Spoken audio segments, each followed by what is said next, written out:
Bonjour à toutes et bonjour à tous. En tout cas, bienvenue pour cette dernière après-midi de workshop live pour le salon professionnel. Voilà, on est ravis de vous accueillir. Vous avez été super nombreux ce matin à nous suivre, à faire plein de commentaires effectivement sur le live de ce matin. Donc n'hésitez pas. On vous attend toujours aussi nombreux, en tout cas pour cet après-midi. Et cet après-midi, du coup, on va accueillir avec nous, du coup, Gabriela Guerrero Ordeniana. Gabriela, bonjour, comment allez-vous? Bon, très bien, merci beaucoup pour l'invitation. Je vous en prie. Donc, merci beaucoup, en tout cas, de participer à ce premier salon sur la reconversion professionnelle qu'on fait au Luxembourg. Donc vous nous accompagnez déjà l'année dernière sur une édition qui aurait dû se présenter en présentiel. Et vous êtes toujours là en tant que partenaire institutionnel sur cette première édition online exclusive du Luxembourg. Alors, qu'est-ce que l'IMS Luxembourg? Du coup, on est très curieux de savoir un petit peu voilà, qui vous êtes. Bon, je représente aujourd'hui à l'association IMS Luxembourg, Inspiring More Sustainability. On est depuis plus de 10 ans le principal réseau d'entreprises luxembourgeoises engagées dans la thématique de la responsabilité sociétale des entreprises, donc connu aussi sous l'acronyme RCE. Actuellement, on est plus de 200 membres dans tout le territoire et avec une diversité par rapport au secteur, mais aussi si c'est un secteur privé, institutionnel ou une association civile. Donc, en quelques petits mots, je ne sais pas si j'ai encore un peu plus de temps pour parler sur IMS ou... Oui, bah, du coup, si vous voulez, vous avez de toute façon votre voilà, vous avez votre workshop qui dure 30 minutes à peu près. Moi, je vous poserai des questions à la fin, s'il y a des questions, en tout cas des Super, visiteuses ou des téléspectatrices. Et puis, je vous retrouve tout à l'heure. En tout cas, bon super, workshop. merci. Merci, Ben, on va Gabriela. commencer alors. Donc, bonjour à toutes. Et donc, je vais parler un peu plus sur IMS. N'hésitez pas à mettre dans le chat si je n'ai pas accès, mais on pourrait voir peut-être après si vous connaissez IMS, si vous avez déjà entendu sur la responsabilité sociétale des entreprises. Donc, IMS travaille sur 3 piliers, donc People, Planet et Prosperity. Toute l'information que je vais dire, elle est sur les sites web. Donc, on travaille sur des sujets qui vont de l'économie sociale, le zero waste, l'utilisation de plastique à usage unique, par exemple, idem tout que c'est le transfert des compétences, les développements durables dans l'urbanisme, mais aussi les finances durables, mais et bien entendu tous les sujets qui vont ensemble dans les bien-être de personnes au travail, dans les piliers People. Donc, la charte de la diversité, c'est un des projets de ces piliers, mais vous trouverez aussi des infos sur notre site web, par exemple sur un baromètre qu'on vient de faire sur la hyperconnexion et des autres sujets qui peuvent vous intéresser pour vos bien-être au travail. Donc, je vous invite à aller voir cette baromètre sur l'hyperconnectivité. Donc, on va commencer bientôt si entrer dans le vif des sujets. Mais avant ça, je vais faire une toute petite introduction sur la charte de la diversité. Est-ce que vous avez déjà entendu sur nous? N'hésitez pas aussi à mettre quelques commentaires. La charte de la diversité, c'est un projet d'IMS et c'est basiquement un texte d'engagement national proposé à toute organisation luxembourgeoise qui souhaite s'engager dans la promotion de la diversité, la gestion de la diversité, mais aussi dans la lutte contre les discriminations, avec des actions très concrètes et qui peuvent aller au-delà des obligations légales.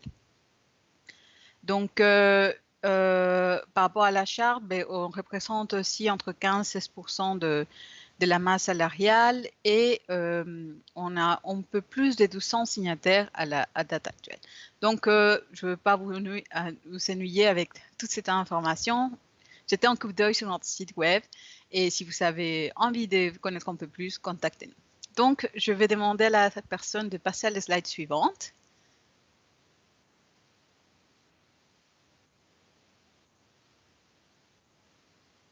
Je ne sais pas si on est là parce que je ne vois pas l'écran.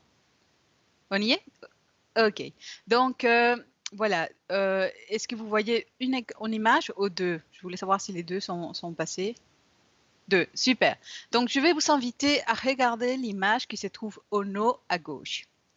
Donc, l'idée, c'est que avant de commencer à parler sur diversité, égalité, équité, on puisse voir les concepts pour qu'on soit tous dans le même niveau, dans le même état de compréhension avant d'aller un peu plus en avant et aussi parler des quelques exemples pratiques et pourquoi ça peut vous concerner. Donc, comme vous voyez dans la première image, la diversité, c'est un fait. Il y en a plusieurs pièces de plusieurs collègues, il y a plusieurs pièces de plusieurs collègues, formes, etc. Mais on parle d'inclusion quand ces pièces se mettent ensemble à être, on peut dire, pas forcément en harmonie, mais à travailler ensemble, collaborer ensemble. Donc, c'est la même chose qui peut se passer dans une entreprise donc, ou dans un groupe de travail ou votre équipe, c'est qu'il peut y avoir des personnes avec différentes caractéristiques, différents bagages, différentes intentions aussi. Et mais une chose, on parle d'inclusion quand voilà, il est en harmonie, en synchronisation, en bonne gestion de cette diversité et en reconnaissance de cette diversité dans les travails. Donc, voilà, ça c'est pour, on peut clarifier les concepts. Maintenant, je vais entrer un petit peu dans l'historique et pourquoi c'est important cet enjeu de la diversité. Ensuite, je vais aller dans les cadres légaux pour parler brièvement de ce qui est en critère légal protégé au Luxembourg. Donc, pour commencer dans les côtés de l'histoire, on voit que c'est un sujet qui parle depuis déjà quelques années, même si pour quelques personnes c'est assez récent. Donc, aux années 60, on parlait déjà que les employeurs doivent mettre en place des pratiques de gestion de la diversité, plutôt de gestion neutre. Donc, ce qu'on appelle en anglais Equal Employment Opportunities, ou des actions positives. Par exemple, ces premières actions visent à la prévention de pratiques discriminatoires. Et les actions positives visent plutôt à assurer que des membres de groupes soient protégés. Et on parle souvent de groupes minorités parmi les autres. Ensuite, ces concepts évoluaient dans les années 90, où ces politiques commencent à être contestées en raison de leur caractère stigmatisant et de leur exigence en termes d'assimilation de l'individu. Donc, c'est-à-dire que cette personne vient dans notre groupe, mais cette personne doit se rassembler à nous au lieu de respecter cette différence existante. Donc, c'est ça l'évolution qu'il y a eu dans les années 90. Et ensuite, l'évolution continue, l'ouverture commence aussi à entrer dans l'ADN des entreprises. Et le but, c'est que aujourd'hui, la diversité qui est présente dans l'entreprise soit un miroir, on peut dire, de cette diversité, pardon pour utiliser le même mot, ces différentes caractéristiques qui existent dans la société. Donc, que ça puisse se trouver aussi ces opportunités, se développer, de grandir dans l'entreprise. Donc, en Europe, ce sont d'abord les filiales multinationales anglo-saxonnes qui ont été pionnières dans ce domaine. Et depuis les années 2000, ce sont plutôt les entreprises nationales qui ont commencé aussi à suivre et avoir des programmes et des politiques de diversité. Donc, on peut voir que c'est vraiment une bataille de longue haleine et que certainement, ça va encore continuer dans les années à venir. Personnellement, je dis toujours que dans le monde idéal, un gestionnaire de la diversité parfois ne devrait pas avoir tellement sa place parce qu'il ne devrait pas exister pour aller lutter contre ces discriminations, sinon plutôt pour célébrer la diversité existante. Donc, voilà, ça c'est par rapport au concept. Donc, je vais vous demander de mettre dans les chats pour vous pourquoi la diversité, pourquoi c'est important, en quoi ça peut vous bénéficier ou bénéficier les autres. Donc, avant d'entrer, je vais vous demander si vous sentez d'écrire dans le chat, écrivez dans la langue de votre choix. Et on va parler maintenant pourquoi l'enjeu de la diversité. Donc, on peut dire, bon, pour IMS, nous on pense que l'enjeu d'une politique de diversité consiste à faire en sorte que chacune et chacun dispose des possibilités d'emploi, des carrières en lien avec ses compétences et ses inspirations, toujours en respectant, en considérant ses caractéristiques individuelles. Donc, on peut nommer plusieurs, les sexes, la race, l'âge, l'origine, l'handicap, la langue, la religion. Donc, la liste peut être vraiment très, très loin. Donc, voilà, ça c'est pour nous l'enjeu et c'est pour lequel, vers la charte de la diversité, on peut dire, on travaille tous les jours. Donc, concernant les concepts de gestion de la diversité, qu'on entend aussi très, très, très souvent, ça se repose sur l'idée alors que cette reconnaissance de la pluralité des profils humains au sein de l'entreprise contribue à son succès économique si la diversité est intégrée consciemment dans les stratégies et ses politiques managériales. Donc, voilà, c'est vraiment tout au long de l'entreprise, pas uniquement au recrutement, c'est aussi la gestion, la communication en interne et même l'image, la communication que l'entreprise peut avoir en externe. Donc, quels sont les bénéfices ou les avantages? On va voir un peu plus en avant quelques chiffres clés. Mais en général, ce qu'on a perçu, c'est que les avantages sont de se mettre en conformité logiquement avec les cadres légaux et réglementaires existants, optimiser la gestion des ressources humaines, accroître la performance de l'entreprise, prévenir le risque d'une image, réputation nocive et logiquement démonter par exemple son engagement en tant qu'entreprise socialement responsable. Donc, aussi par rapport au cadre légal, avant d'avancer aux prochaines deux images, au Luxembourg, il est en cadre légal, que vous pouvez le trouver sur notre page web si vous voulez avoir un peu plus de détails, les liens sur les textes légaux. Il se trouve aussi dans différents documents civils, mais par exemple dans les codes de travail, il est sur les articles L241 et L251-1. Donc, il y en a 6 critères légaux qui sont protégés par le Luxembourg. Et bien entendu, ces cadres légaux émanent de la directive européenne dont tous les pays européens suivent aussi. Donc, voilà, ça c'est pour les concepts diversité et inclusion. Et maintenant aussi sur deux concepts que parfois on peut trouver, bon, moi en tout cas comme non francophone, je peux trouver au début, je ne trouvais pas très clair la différence entre égalité et équité. Et donc je vais demander à la personne technique si vous pouvez mettre de nouveau l'image. Super. Donc, je vais vous demander de regarder bien l'image qui est présente. Vous allez voir la différence entre égalité et équité. Je trouvais que cette image parlait beaucoup de soi. Donc, on peut dire que l'égalité repose sur la volonté d'offrir la même chose à tous les gens pour qu'ils puissent s'épanouir et se développer. Cependant, par exemple, dans la première image, on peut voir que même si on donne les mêmes outils, ils ne correspondent pas aux caractéristiques des différentes personnes qui l'utilisent. Ensuite, on voit les sujets équité. Donc, comme vous avez vu, bon, ça repose sur la volonté de comprendre les gens et leur donner ce qu'ils ont besoin. Donc ici, ça sera différentes formes des motricités, donc de vélo, pour qu'ils puissent avancer. Donc, pourquoi c'est important de comprendre la différence? Parce que parfois, quand vous allez voir les entreprises avec lesquelles vous allez travailler ou vous travaillez déjà, vous allez voir qu'ils parlent des politiques d'égalité ou d'équité. Donc, comme ça, vous pouvez mieux comprendre aussi ce que peut s'émaner de ce type de politique ou des programmes. Donc, je veux demander de passer à la slide suivante. Et super. Donc, je voulais aussi faire demander un peu de feedback.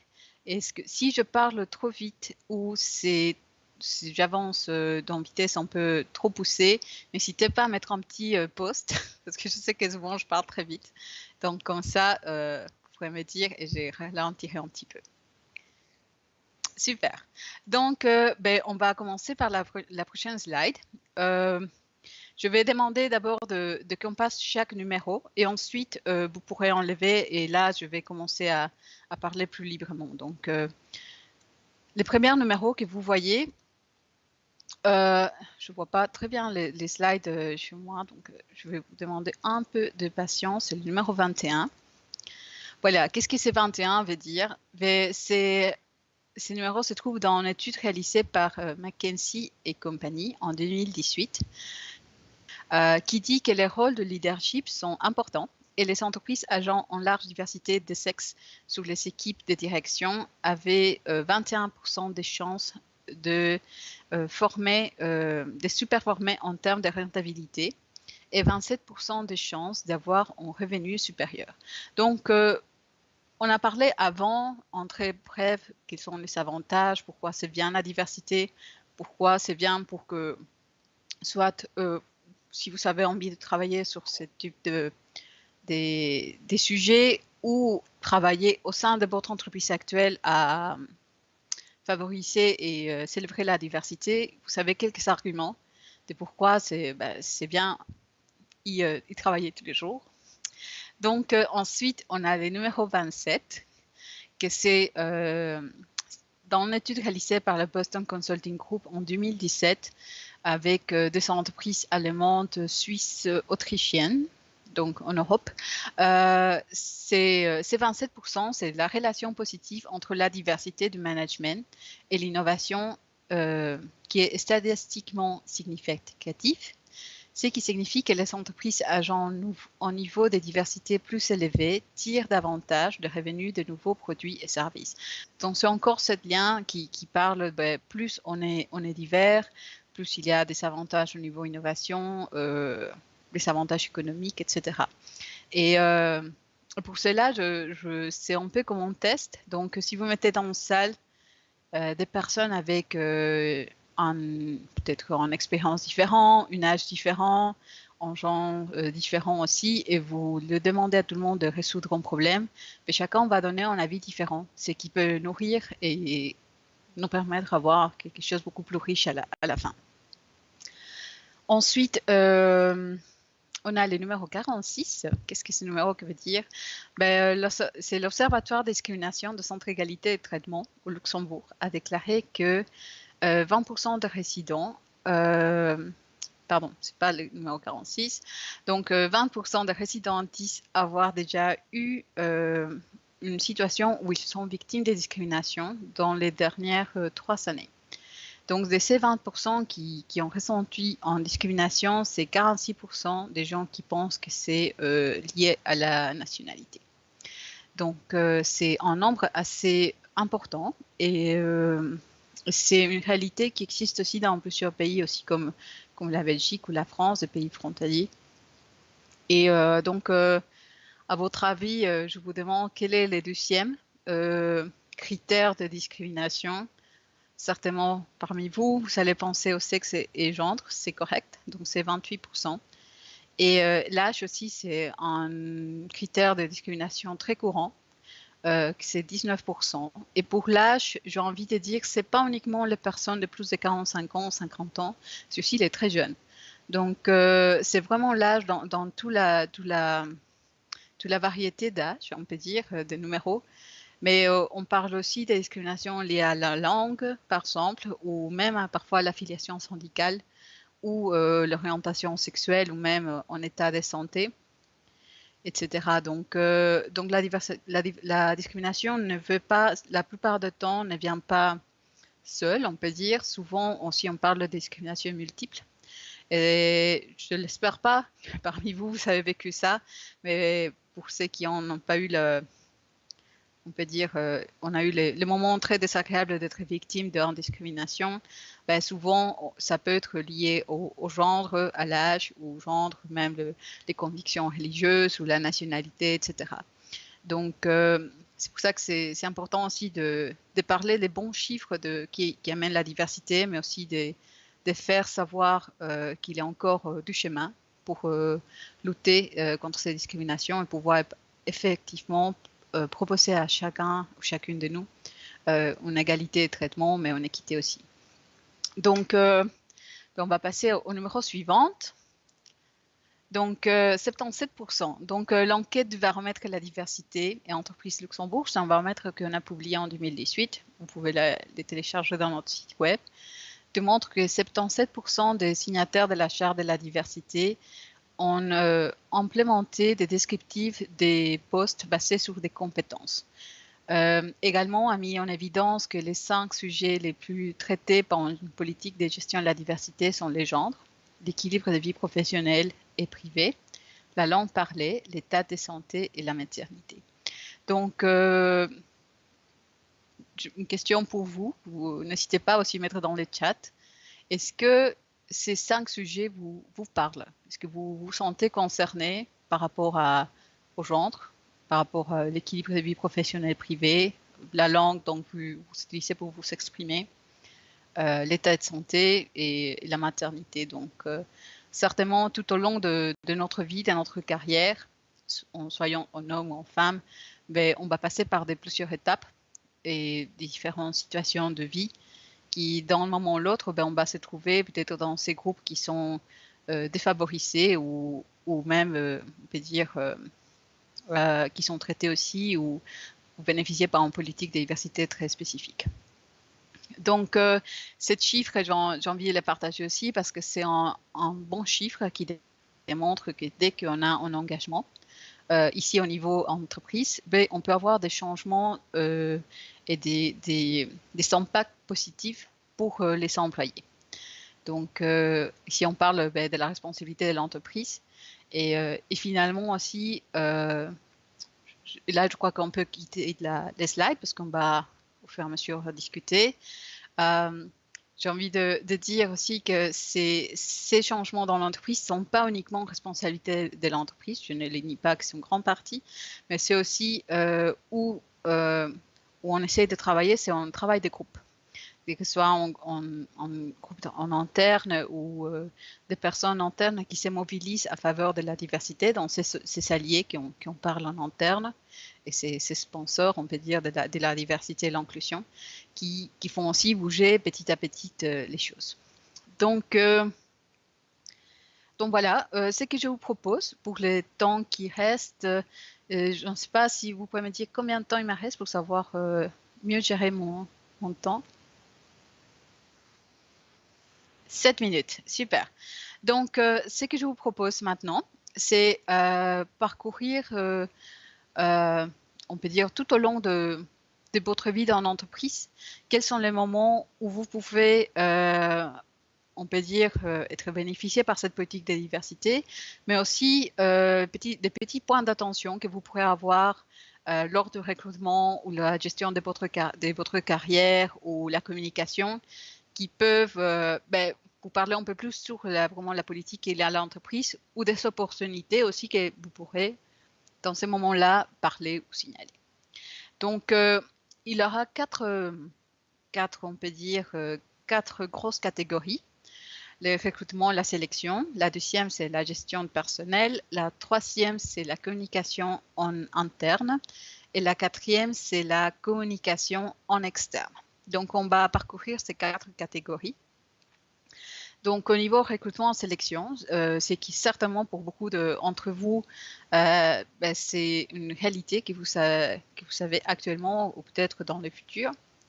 Donc, il y a quand même pas mal de petites, on peut dire, points d'attention qui peut parler de vraiment cette politique d'ouverture et des diversités dans l'entreprise. Donc, certainement, vous avez vu déjà dans des offres d'emploi que c'est la mention FHX, c'est qui permet, donc au lieu de femmes, hommes, qui est traditionnellement, il y a une X. Qu'est-ce que ça veut dire cette X à votre avis? Donc, c'est dommage que j'en suis pas avec vous. Ça m'a fait un plaisir de fou de pouvoir interagir mieux avec vous. Mais c'est X, c'est pour que les personnes qui décident pas de se mettre dans le genre ordinaire, femme, homme, puis se retrouver aussi. Donc, ça permet aussi de parler, de dire, voilà, tous les gens sont ouverts et bienvenus dans cette entreprise. Certainement aussi, des autres petits points que vous pourrez faire attention, c'est lors de la lecture d'une offre d'emploi, voir si l'offre d'emploi est genrée.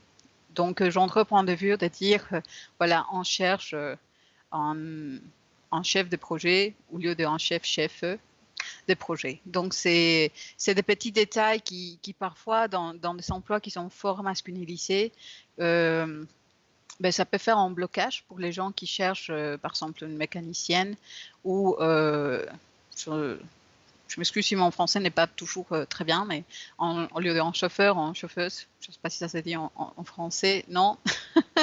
Bon, je crois que vous trouvez un peu l'idée, c'est de dire féminiser en vendeur, en vendeuse. Ah, ok. Merci.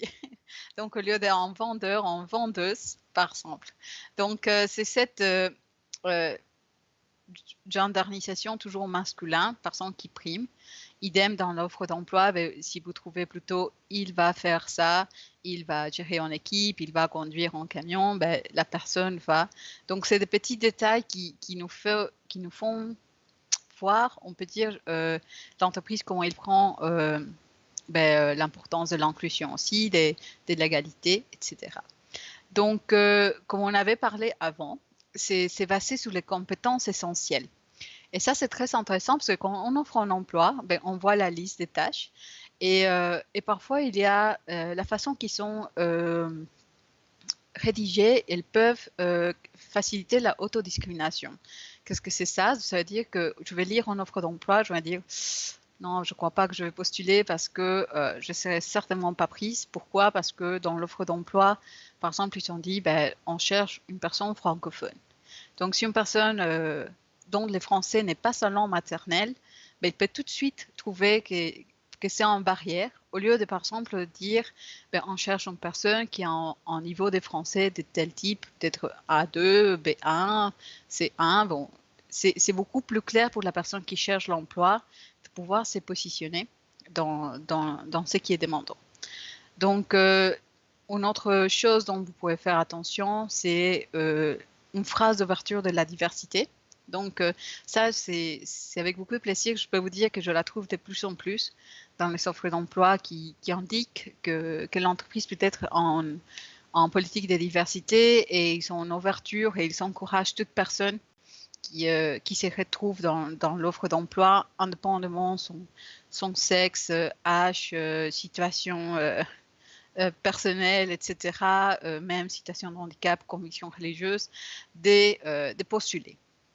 Donc ça, c'est beaucoup d'entreprises peuvent penser que c'est une petite action qui n'a pas beaucoup d'impact. Cependant, ce qu'on a vu, c'est que l'impact est énorme parce que ça évite beaucoup la autodiscrimination et que les gens ne postulent pas par peur de ne pas être pris ou même pas convoqués au rendez-vous. Donc, après, il y a aussi des petites choses qui sont intéressantes à voir, qui peuvent au bout d'un moment aussi décourager les chercheuses d'emploi. Comme par exemple dire, voilà, on cherche une personne junior au lieu d'une personne avec une expérience limitée, par exemple. Donc, faire allocation à l'âge ou dire on cherche un jeune dynamique, c'est encore très courant de voir dans les offres d'emploi. Donc, ça, c'est, on peut dire, les pièges qu'on peut tomber lorsque on rédige une offre d'emploi. Donc, on encourage plutôt l'utilisation d'expressions alors débutants ou une personne confirmée, avec une expérience confirmée, ce qui permet de se retrouver aussi basé toujours sur l'expérience de la personne et pas tellement lié à l'âge. Donc, idem aussi, il y a des autres phrases que certainement on va trouver très courantes, mais qui peut aussi susciter la autodiscrimination. C'est par exemple dans la description de poste, parler de qu'on cherche un homme de terrain ou un meneur d'hommes. Donc, c'est des phrases que on voit bien vers où ils veulent aller, donc quelqu'un dynamique ou qui sait gérer les personnels. Par contre, c'est limité en nombre de terrain, ça peut toujours donner l'impression que c'est un poste pour un homme. Donc, voilà, on peut avancer les rythmes. Je vais arrêter peut-être de donner autant des exemples pour le recrutement. Donc, par rapport à la réception des candidatures, lorsque vous serez en entretien, c'est intéressant de voir aussi peut-être de demander de parler de la transparence de la procédure. Idem, lorsqu'on est convoqué dans un jury, faire un jury mixte. En âge, genre, etc. Et pas simplement les mêmes jurys, des hommes de même âge, etc., même profil. Donc, c'est des petites choses aussi. Idem, madame. Ah, on se dépêche. OK. Donc, voilà, ça, c'est par rapport au recrutement. Aux gestions des carrières, c'est très important l'accueil. N'hésitez pas à vous renseigner, par exemple, des procédures en cas de harcèlement, situation de discrimination. Les entreprises, souvent, parfois, ils ont des procédures, mais ils ne les mentionnent pas, ou ils ont une structure en personne qui peut s'en charger de ça. Idem, de parler des conditions de travail, conciliation de vie privée, vie professionnelle, indépendamment de votre âge, si c'est un homme ou une femme, c'est essayer de trouver des offres. Par exemple, maintenant, pendant la Covid, on a eu beaucoup le réflexe de dire pour les jeunes parents, on donne beaucoup plus de facilité, de connexion, de temps de travail. Mais qu'est-ce qui se passe, par exemple, avec les personnes qui ont des autres personnes à charge qui ne sont pas des enfants, par exemple, ça peut être les parents ou une autre personne qui demande un travail supplémentaire. Donc, essayer d'éveiller c'est là où on trouve l'égalité, de dire que si on fait en condition qu'ils puissent bénéficier l'ensemble personnel, pas simplement un groupe de personnes. Donc, je pense aussi au niveau communication interne, c'est logiquement le sage d'image qui favorise les stéréotypes, mais aussi à utiliser un langage inclusif et neutre, et pas forcément toujours comme on voit vendeur.euse pour dire vendeur-vendeuse, mais on peut utiliser des langages neutres au lieu de dire, par exemple, on vous invite, vous et votre mari, ou on peut dire partenaire, ce qui est beaucoup plus large, plus simple, et peut inviter beaucoup plus de personnes à se sentir comprises. Merci beaucoup, Gabriella. En tout cas, c'était très intéressant ce workshop sur la diversité et l'inclusion. Je pense qu'il y a énormément, c'est un vrai sujet qui se traite pas effectivement en 30 minutes, mais on a eu un bel aperçu et pas mal d'exemples aussi, c'était intéressant. Du coup, on n'a pas beaucoup de questions, mais en tout cas beaucoup d'encouragement. Du coup, la diversité est une vraie richesse, elle donne une image plus réelle de la société. Voilà. Et après, la diversité, on apprend les uns des autres, car la différence, on apprend à voir et à penser différemment. Donc, il y a beaucoup de gens qui pensent la même chose que vous, en tout cas, et qui sont sur le chemin également de la diversité au sein des entreprises. Voilà, n'hésitez pas à retrouver Gabriella et l'IMS Luxembourg, en tout cas sur la page partenaire sur salonprofessionnel.com. Vous pouvez directement poser vos questions à Gabriella sur cette page-là. Elle reviendra vers vous puisqu'elle recevra un mail en fonction de vos questions et elle aura votre contact également. Gabriella, merci beaucoup en tout cas de cet entretien. Et on vous souhaite une bonne après-midi. On vous retrouve sur les pages partenaires du salon. Encore cet après-midi. Ok, on ne sera pas présent, on n'aura pas un stand virtuel, mais comme vous avez dit, si vous souhaitez savoir un peu plus, n'hésitez pas à nous contacter. On a bien noté aussi que du coup, on pouvait aller sur votre site à vous et pourquoi pas télécharger aussi la présentation ou en tout cas retrouver quelques éléments d'information que vous avez donnés pendant votre workshop. Voilà, la présentation n'est pas disponible, on ne les partage pas, mais presque tout ce que j'ai dit peut se trouver dans les différentes pages web ou documents. Parfait. Merci beaucoup. On vous souhaite une bonne après-midi. À très vite. Merci. Merci. Au revoir. Au revoir.